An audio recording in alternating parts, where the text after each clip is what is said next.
अस्सलाम वालेकुम viewers, welcome to brass tacks. I am your host Maryam Chaudhry और हमारे साथ तशरीफ रखते हैं हमारे defence and security analyst Zaid Hamid साहब।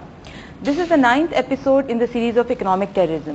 व्यूअर्स, पिछले 8 एपिसोड से हम डिस्कस कर रहे हैं कई सौ साल से होने वाली डेवलपमेंट्स, जैसे कि development of the modern economic banking system, origins of paper currency और इकोनॉमिक एक्सप्लॉयटेशन का वो प्रोसेस जो आज दुनिया में राइज है। लेकिन अब हम आने वाले एपिसोड्स में सॉल्यूशंस को डिस्कस करेंगे और जाहिद साहब हमें इन मसाइल का हल पेश करेंगे। जाहिद साहब प्लीज स्टार्ट। देखिए मरियम, हमने जिस तरह पिछले प्रोग्राम में ये बात तफसील से डिस्कस की थी कि इससे पहले कि हम इन मसाइल का हल बताना शुरू करें, हमने उस इन्वायरमेंट को समझना है और उसके कुछ फिलोसॉफिकल एस्पेक्ट्स हैं जिन पर बात करनी ज़रूरी है, क्योंकि ये जो सिस्टम आज राइज है ये एक दिन में नहीं बना है। इसको बनने में कम से कम 300-400 साल लगे हैं। और जिस चीज़ पर बहुत ज़्यादा एम्फसाइज करने की ज़रूरत है कि ये इकोनॉमिक सिस्टम आइसोलेशन में, तन्हाई में किसी माशरे में ऑपरेट नहीं करता। ये उस माशरे की पूरी फिक्र, पूरी सोच, पूरी तहजीब बदल के रख देता है। तो जब हम एक इकोनॉमिक सिस्टम जिसकी बुनियाद इस्तेहसाल के ऊपर हो, जुल्म पर हो, एक्सप्लॉयटेशन पर हो, उस निज़ाम को जब आप तब्दील करने की बात करते हैं तो माशरे की रग रग से, जड़ से इसको निकालना पड़ता है। लोगों की सोचें तब्दील करनी पड़ती हैं, फिक्रें तब्दील करनी पड़ती हैं।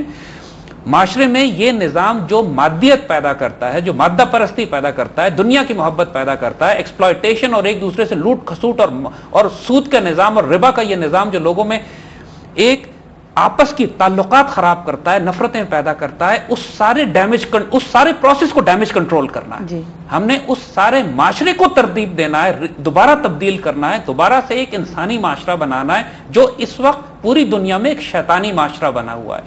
तो मसला सिर्फ इकोनॉमिक पॉलिसीज चेंज करने का नहीं है, मसला सिर्फ ये नहीं है। पहले इशू अंडरस्टैंडिंग है। एग्जैक्टली, पहले आपने इशू समझना है। जब जिस टाइम पीरियड की आप बात करें, ये रफली कंसाइड करता है development of the industrial revolution, जो कि ब्रिटेन से जिसका स्टार्ट हुआ और आगे जाके ब्रिटेन ने ही इकोनॉमिक एक्सप्लॉयटेशन या कॉलोनाइजेशन का आगाज किया था दुनिया के अंदर।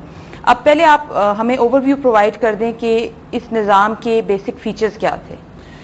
देखिए, आपने बड़ा रेलेवेंट सवाल किया है, क्योंकि जब तक आप इस निज़ाम की सेंटर ऑफ ग्रेविटी नहीं समझेंगे, देखिए जिस तरह हमारे दीन की बुनियाद 5 सतूनों पर है, कहा गया है कि इस्लाम की बुनियाद जो है 5 सतूनों पर, कलमा तैयबा, नमाज, रोजा, हज, ज़कात, ये हमारे अरकान है, जो सतून है जिनके ऊपर हमारे दीन की इमारत खड़ी होती है।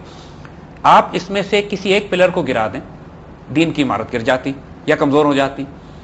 इसी तरह ये कुफर का निजाम भी कुछ पिलर्स पे खड़ा हुआ है। अगर आप उन पिलर्स को रिकग्नाइज कर लें और उसके बाद रिस्पॉन्स डेवलप करना इसलिए आसान हो जाता है कि फिर अगर आप उन पिलर्स को अटैक करें या कमजोर करें या उसमें से किसी एक पिलर को निकाल दें, तो ये कुफर की इमारत या गिर जाती है या इस बुरी तरह हिलने लगती है कि आप फिर ऑल्टरनेट्स क्रिएट कर सकते हैं। तो अब तमाम डिस्कशन के बाद जो पिछले 8 प्रोग्रामों में हमने किए हैं, अब हम उस मौके पे आ गए हैं कि समराइज कर दें। गो के इन सारे इश्यूज को हमने पहले डिस्कस किया है, लेकिन अब हम समरी देंगे, इसको समरी देके और फिर हम उन इश्यूज की तरफ आएंगे कि जो एक इस्लामी माशरा तश्कील देने में जरूरी होते हैं। अगेन, हम जल्दबाजी नहीं करेंगे, हमसे डूज एंड डोंट्स में फौरन पॉइंट 1, 2, 3, 4 में सोल्यूशन मत मांगिएगा। हम जब तक आपको इसके फिलोसॉफिकल डायमेंशन ना दें, जब तक आपको यह ना बताएं कि एक माशरे की तहजीब कैसे तब्दील की जाती है, जब तक कि एक अदल और इंसाफ को माशरे की रग रग में और उसके खून के एक एक जर्रे में नहीं समो दिया जाए, उस वक्त तक इस्लामी निज़ाम अदल नहीं कायम हो सकता। और आखिर ये इस्लामी निज़ाम अदल हवा में और खला में नहीं कायम होता, इंसानों पर कायम होता है। तो इंसान साजी भी तो उसके साथ जरूरी है कि वो इंसान जिन्होंने इसको नाफिज करना है, जिसको कायम करना है। तो उससे पहले हम आपको वो निज़ाम, उसके फंडामेंटल पिलर्स दिखाते हैं कि समरी उनकी पेश करते हैं कि जिस पे ये कुफर का निज़ाम आज खड़ा हुआ है।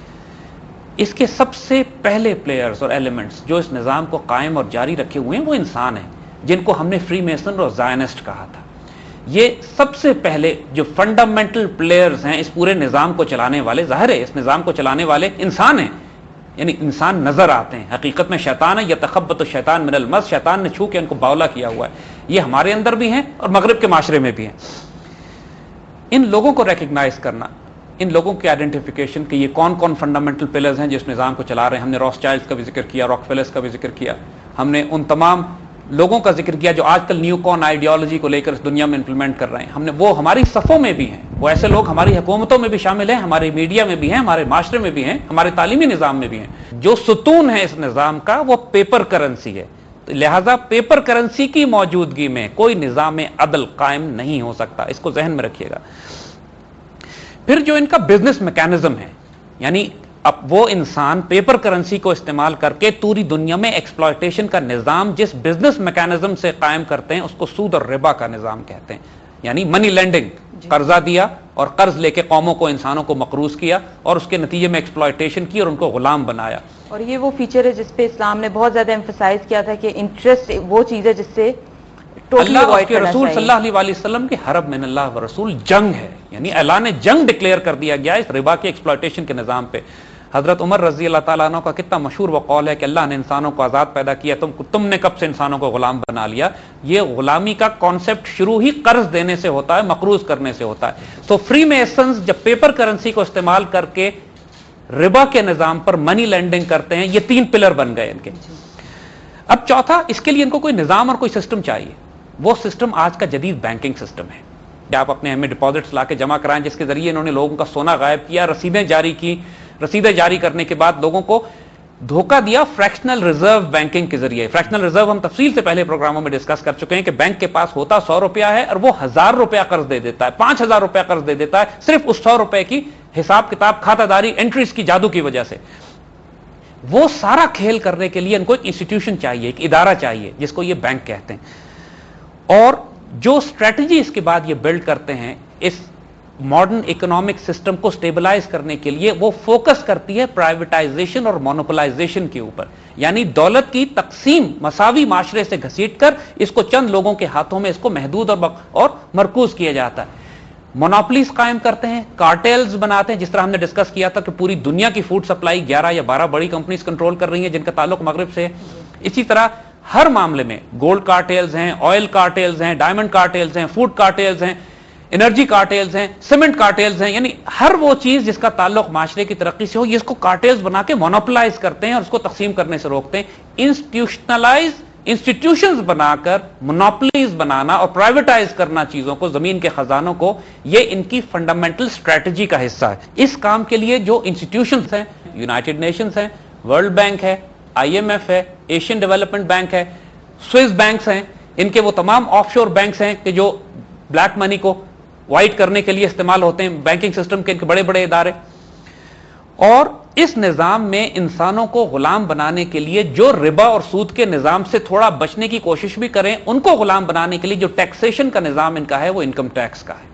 انکم ٹیکس ایک فنڈامنٹل پلر ہے ان کے اس نظام کو قائم رکھنے کے لیے. جس طرح ربا ہے, ربا کو مقروض کر کے کرتے ہیں, اور جو شخص مقروض نہ ہو اور اپنی محنت کر کے کہیں اور سے کما رہا ہو, اس کی آمدنی سے بھی نوچ کے یہ اپنا حصہ نکالتے ہیں.